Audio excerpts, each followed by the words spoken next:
I wanted to show you these. I went to Sam's Club to buy some ground beef today. It's Memorial Day weekend as I speak. Yeah, you heard that right. I made this video a while ago and I'm just now getting around to releasing it. But hey, Memorial Day is coming up in just a few short months, so it gives us something to look forward to. And they didn't have the big packages, which is fine. But they did have these patties, and I like these. I've bought these before. They're a little bit more expensive. It's prime rib beef steak burger.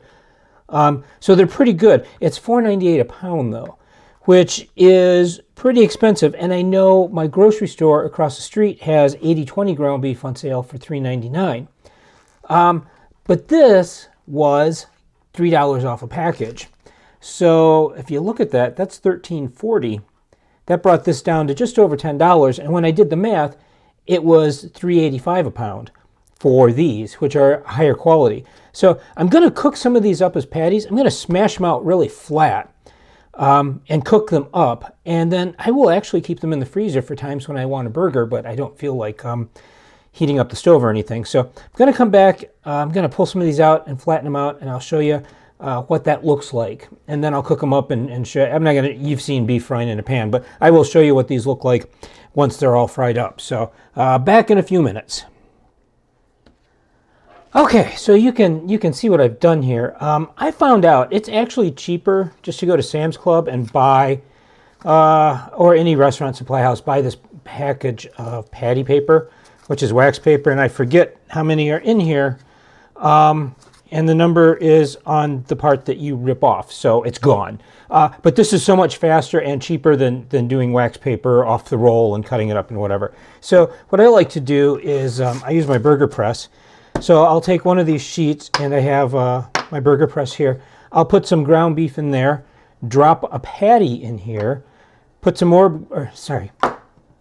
ground black pepper in there, put the patty in there, put more ground black pepper on top, and then push down with this and kind of turn at the same time. Keeps it released. You've got to be careful to push evenly, or else you can make a wedge-shaped patty that won't cook evenly. But this is my trick for doing these, because then you can just take this whole thing and just flop it onto a hot pan.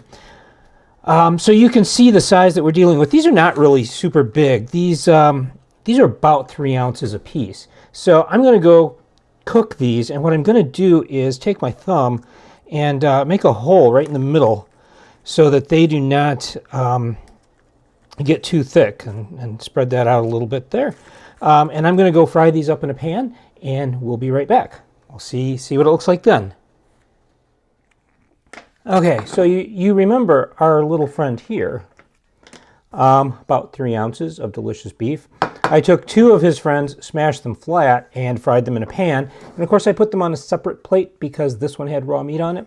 And this is what you get. And I just cooked these up in a cast iron pan.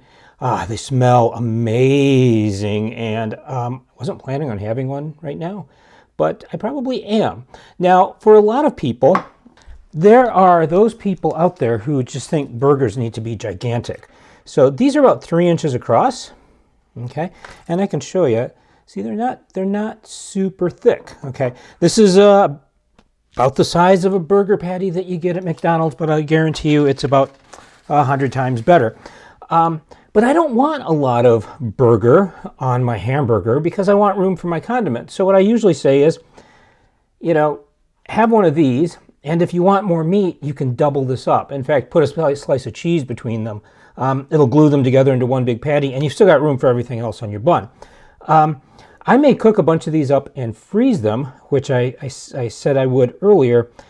And a really great way, if you're worried about these coming out too dry, is to mix up some beef broth.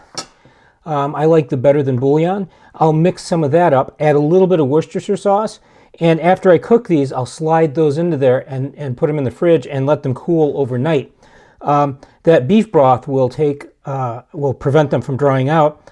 Then when I freeze them, I'll take them out of the beef broth, put them in a bag with the little wax paper between them, and anytime I want a burger, I can just pull one out and heat it up real quick in a pan, and it is good to go. So I've got some plans for these. which I will show you later. You'll see more of this before too long. So catch up with me then, or I'll catch up with you then. And I have to cook this guy. Okay, so I want to show you this. I mentioned that what I would do is store these in beef broth, and you can see these have stayed really nice and moist. The fat is coagulated in there. But if I were going to freeze these now, I would just take these out and just put them in between slips of wax paper and put them in a freezer bag and throw them in the freezer. And then anytime I want a fresh burger, all I've got to do is take this out, heat it up. You can microwave it. You can wrap it in foil and put it in the air fryer or toaster oven. I suggest wrapping it in foil just so that you don't dry it out. But yeah, this is going to work. What I'm actually going to do with these, though, is make a salad out of them, which I will show you in my next video.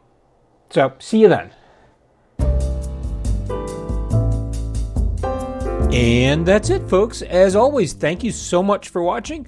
Links to free printable copies of any recipes here are down below in the show notes. Please like, comment, or if you'd like to see more of this kind of material, subscribe. As always, please stay safe, eat great food, and power to the proletariat. We'll see you next time.